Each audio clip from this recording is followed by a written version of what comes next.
All right, let's jump right in. We're going to break down a book that is short, incredibly powerful, and feels more urgent every day. It's On Tyranny by the historian Timothy Snyder.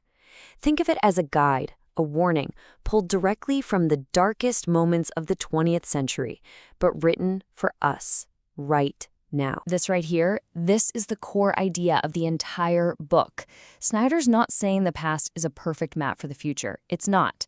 But what it does give us are patterns. The ways that democracies failed in Europe back in the 20th century, well, those aren't just stories. They're case studies. They're lessons we can and absolutely should learn from. And just so you know who's teaching these lessons, this isn't some random opinion piece.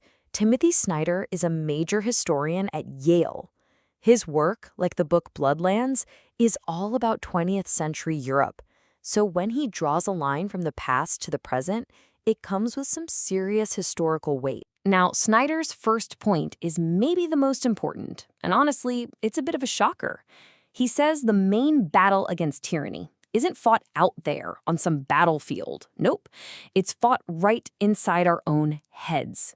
The first line of defense is all about how we think. So let's start with this key concept he introduces, anticipatory obedience. Sounds complicated, but it's not. It's that human tendency to try and guess what the people in power want and then just give it to them. You do it before they even have to ask. And Snyder says this is how authoritarianism gets most of its power. It's not taken by force, it's given away. And this isn't just a theory. He gives this chilling real-world example. In 1938, when Germany was about to annex Austria, it was local Austrians, not just the committed Nazis, but their neighbors too, who started arresting Jewish people and taking their property. They did it before the German troops even arrived. They were anticipating what the new regime would want, and in doing so, they signaled to Hitler just how far he could go. And if you think, oh, that was them, that wouldn't be me, well, think again. The famous Milgram experiment in 1961 found that an incredible 65% of regular people were willing to give what they thought were deadly electric shocks to a total stranger. Why? Simply because a guy in a lab coat told them to. It shows just how easily we can obey authority in a new situation. This all leads to another huge idea in the book: the difference between factual truth and what Snyder calls oracular truth.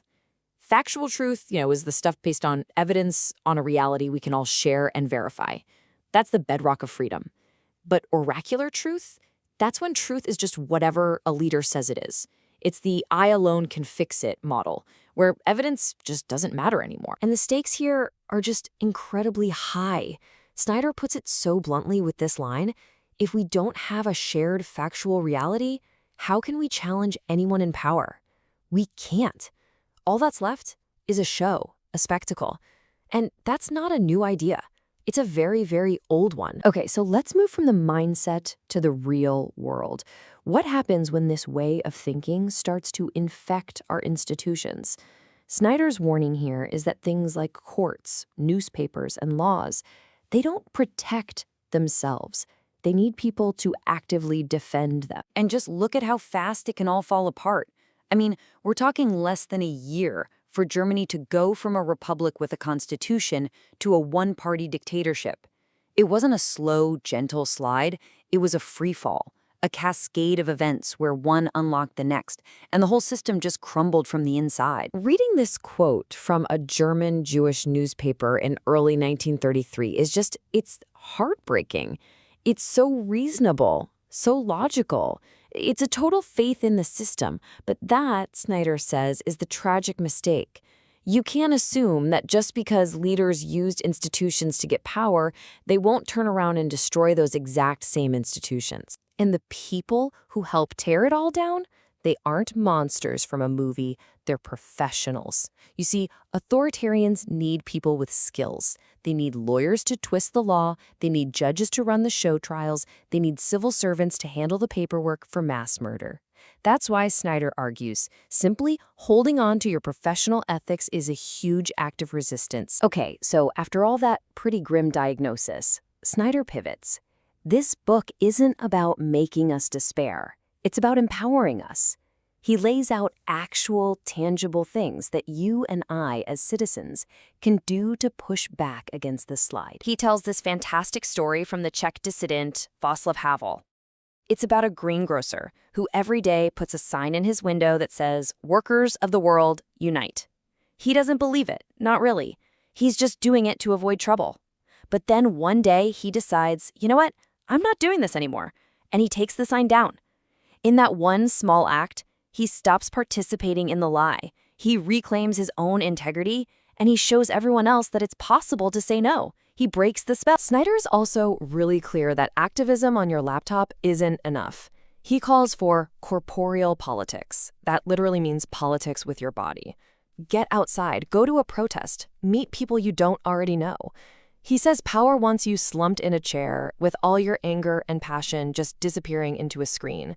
Real connection and real change happens when we show up in the physical world. He also makes this critical distinction. What's the difference between a patriot and a nationalist? Well, a patriot, he says, loves their country and wants it to be the best it can be, to live up to its own ideals. A nationalist, on the other hand, just declares their country the best, no matter what. It's a politics of resentment, of blaming everyone else, because if you're already perfect, you never have to improve. So this brings us to the final section and the ultimate choice that Snyder lays out for us. It's a choice between two really tempting but really dangerous ways of thinking about our own moment in time. On the one hand, you've got what he calls the politics of inevitability. This is that comforting but kind of lazy belief that things will just naturally get better, that history only moves in one direction, towards freedom and democracy. But when that belief gets shattered, people are vulnerable to the other trap, the politics of eternity. This is where a nation sees itself as a pure victim, trapped in a mythic past, endlessly fighting off enemies. So what's the way out of these traps? For Snyder, the answer is history itself. Not history as a straight line, not as an endless loop, but as a giant toolbox. It's full of patterns, examples, and warnings. It doesn't give us a crystal ball to see the future, but it makes the present feel familiar. It gives us the ability to see possibilities and the responsibility to choose wisely. And so, Snyder leaves us with this question, borrowed straight from Shakespeare's Hamlet. The time is out of joint. Things feel broken, uncertain. He's given us the lessons, he's shown us the patterns from history. But the final responsibility to answer this question, to act, to resist, to choose how we set it right, well, that falls to us.